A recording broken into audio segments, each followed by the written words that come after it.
I remember running out at 7, 8 years old, banging on doors to anybody that would call the police because he was beating the hell out of my mom. Well, you must have been terrified. Yeah. Even at that age, I finally got over the fear of him, and I'd stand up to him, and that made it worse. It didn't was make physical it worse. abuse? Oh, yeah. I was burnt out. I don't know. The fog. A fog. Right, the My fog. grandpa says that to me. Oh, you fogged up.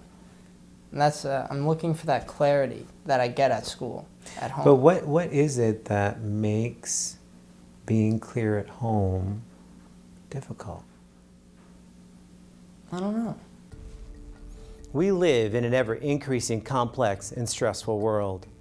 Our inability to cope is displayed in alcohol and drug abuse, in physical and mental illness.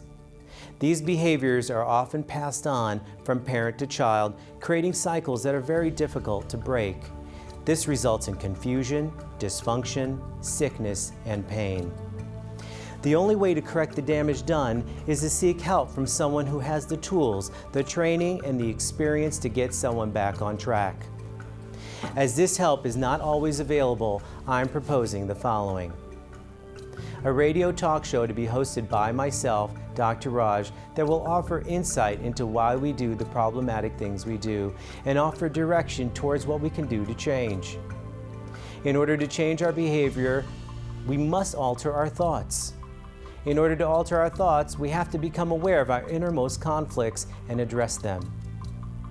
Internal conflict is a disagreement or fight within ourselves. Conflict is a struggle that takes place in the mind, and it is through resolution of the conflict that one reaches a new understanding or dynamic change. When I say internal conflict, I'm referring to a problem from our past that still haunts us today and still plays a role or has a direct influence in our day-to-day happiness. This disagreement or fighting that happens within us is not in our conscious awareness. This is where the help of a professional comes in. It is the road that the professional has traveled and now can help uncover in those that are suffering from their internal fight. If you think about how a guitar string vibrates, it vibrates in accordance to the points of attachment on the guitar. What determines how we vibrate? Well, we vibrate in accordance to our points of attachment. Attachment to what? Our story. You can imagine that if someone picked you up as a 1-month-old child and put you in China instead of where you were raised, your points of attachment would be different. Your story would be different. You would behave and think differently. Each of us has had millions of experiences growing up that formed our belief systems, our inner GPS that guides our decisions in our daily lives. Now clearly, not all of these beliefs are accurate. Did you know that 90 to 95% of mental processes that go into the decisions we make every day are made in the unconscious? That's right, most of what's running the show was learned before the age of 7 and plays a critical role in our decision making. So what's in the unconscious? Conflicts from our past. Not just any kind of conflicts, but unresolved conflicts. The reason that this is so important is because the mind recreates these conflicts in our adult lives. Now you might ask, why would I want to recreate conflicts from my past? Well, the unconscious mind has a wish. The wish is, this time it's going to be different. For example, I have a couple in treatment with me who came to me ready to split up. She was too critical and he was never around. When we looked closer, what we found was that she grew up in a home where her father was absent. Her unfulfilled wish was to be in a relationship where there would be a strong male presence.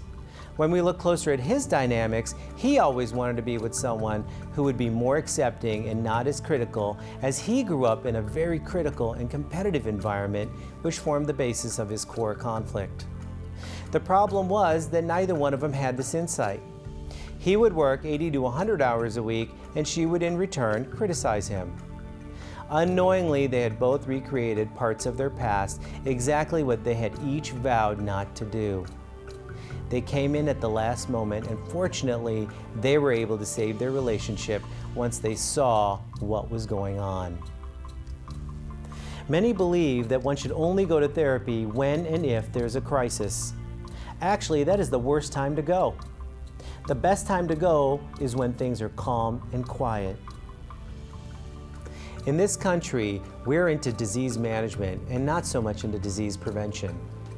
What I tell people frequently is you can take the car into the shop when you first hear a rattle under the hood, or you can get towed off the highway. The choice is yours. Either way, you have to address the problem. Some turn to drugs and alcohol, others turn to food, while others turn away from their loved ones and think that infidelity is the answer. My purpose here is to help others unravel their repetitive, problematic behaviors by teaching them about the biological, psychological, social, and spiritual aspects to their life. I plan on doing this by launching a radio talk show where listeners can ask questions about their conflicts in their everyday lives. Eventually, I'm planning on launching a talk show on television that would focus on the same task. I should state that I don't believe in luck. I believe in opportunity meeting preparedness, and I am prepared. I've completed my medical degree and am double board certified in adult psychiatry and addiction medicine. Furthermore, I completed a fellowship at New York University in psychoanalysis and am a licensed psychotherapist. Something exciting that I'm doing currently as a fellow at the University of Arizona with Dr. Andrew Weil is mastering the field of alternative and complementary medicine. Lastly, I've studied various spiritual belief systems and believe that we all have a calling, a purpose that I encourage my clients to find within themselves. My favorite quote by Gandhi is that we are the center of a circle whose circumference is determined by our own self-imposed limitations. I want all listeners to challenge themselves to get outside their comfort zone and go after their dreams. This is Dr. Raj saying, be well.